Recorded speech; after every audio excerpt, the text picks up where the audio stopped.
अच्छा, तो शुरुआत इस बार पहले डेटा के बजाय पहले थीम से करते हैं। क्या लगता है इस बार बजट की थीम क्या होनी चाहिए? सर, इस बार ना मैं थोड़ा सा अलग सोचने की कोशिश की है कि बजट पे देखो, हम हर बार बात करते रहते हैं कि फिजिकल डेफिसिट कितना होगा। आपको याद होगा कि मेरे ख्याल में लास्ट 10 साल में कभी 3%, कभी 4%, कभी 4.5%। आई थिंक वो छोटा मायोपिक पिक्चर है, उस चीज को देखना। और मेरे ख्याल में लास्ट 2 साल से तो हमने वो बजट फिजिकल डेफिसिट को भूल ही गए। 5%, 6%, 6.5% हमने भूल ही गए उस तरीके से। सर, आपको मैं एक थोड़ा सा इंडिया का स्टोरी बताता हूँ। अभी इंडिया में क्या है ना सर, इनकम जो है वो ऑलमोस्ट 25 लाख करोड़ है। मैं मोटे मोटे नंबर दे रहा हूँ आपको, ठीक है। और खर्चे 40 लाख करोड़ है। आप लास्ट 10 साल देख लीजिए, ये ट्रेंड आपको दिखेगा। तो आपको देखिएगा कि जो बीच का गैप है, जिसको हम फिजिकल डेफिसिट बोलते हैं सिंपल भाषा में, वो ऑलमोस्ट 15 लाख करोड़ के आसपास है। करेक्ट। तो ये ऑलमोस्ट 10 साल से चल रहा है सारे का सारा, ठीक है। अभी गवर्नमेंट को ये समझ आ गया सर कि खर्चे तो कम होते नहीं है। कभी सब्सिडी बढ़ जाती है, कभी स्टेट्स ज्यादा मांगती है, कभी आप और मैं बोलते हैं कि टैक्सेस कम करो, कभी जो फॉरेनर्स इंडिया में आते हैं बोलते हैं सड़कें नहीं बनती, ब्ला ब्ला ब्ला, 10 चीजें होती हैं। तो खर्चे कम नहीं होते हैं।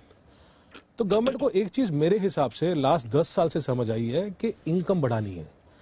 बस इनकम बढ़ानी है जितनी हो सके। चादर फैलाओ, पैर छोटे मत करो। बस, ठीक है। और दूसरा सर, आप एक और चीज मेरे ख्याल में बहुत जरूरी है समझनी कि अगर आप इंडिया को 2004-5 से देखो, 2004 से लेके 2012 तक इंडिया में पूरा डेट बढ़ गया था। करेक्ट। बिकॉज पावर हुआ, रियल एस्टेट हुआ, इंफ्रा हुआ, स्टील हुआ, सब आगे थे। मेरे ख्याल में ऑलमोस्ट 15 लाख करोड़ का डेट उस समय हो गया था। If I am not wrong, last 10 साल में ऑलमोस्ट 11-12 लाख करोड़ डेट साफ कर दिया हमने। उस टाइम पे इतना बुरा हालत था सर कि क्रेडिट ग्रोथ नेगेटिव में था। करेक्ट। कुछ भी नहीं हो रहा था सर।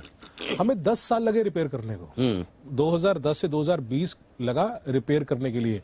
और जो आज हम इंडिया की बात करते हैं, वो ऑनेस्टली लास्ट 3 साल पहले था ही नहीं। करेक्ट। तो 10 साल लगे साफ करने में।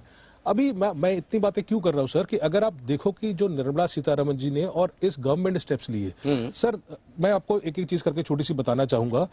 16 में रेरा आया, उसके बाद डिमोनेटाइजेशन आया, फिर जीएसटी आया, फिर कॉर्पोरेट रेट का रिडक्शन हुआ, पीएलआई स्कीम्स आई, करेक्ट, लेबर कोड आया, विड्रॉल ऑफ रेट्रोस्पेक्टिव टैक्सेशन आया, इंश्योरेंस में, डिफेंस में एफडीआई बढ़ा दी गई है, अलग अलग माइनिंग रिफॉर्म्स हुए, इवन टेलीकॉम सेक्टर का रिलीफ हुआ, बहुत सारी चीजें हुई।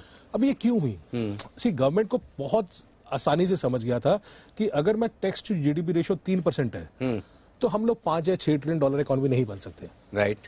Very very simple. तो उनको है कि हमें टैक्स बेस बढ़ाओ, कमाई बढ़ानी, टैक्स बेस बढ़ाना, टैक्स बेस बढ़ाओ। तो आज अगर आप देखेंगे कि अगर ये डिमोनेटाइजेशन हुआ, रेरा हुआ, जीएसटी हुआ, या वो टेक्नोलॉजी स्टैक सारे के सारे बने, जिसको हम यूपीआई, आधार और अभी ओएनडीसी के नाम पे भी वो लोग कर रहे हैं, इससे हुआ क्या?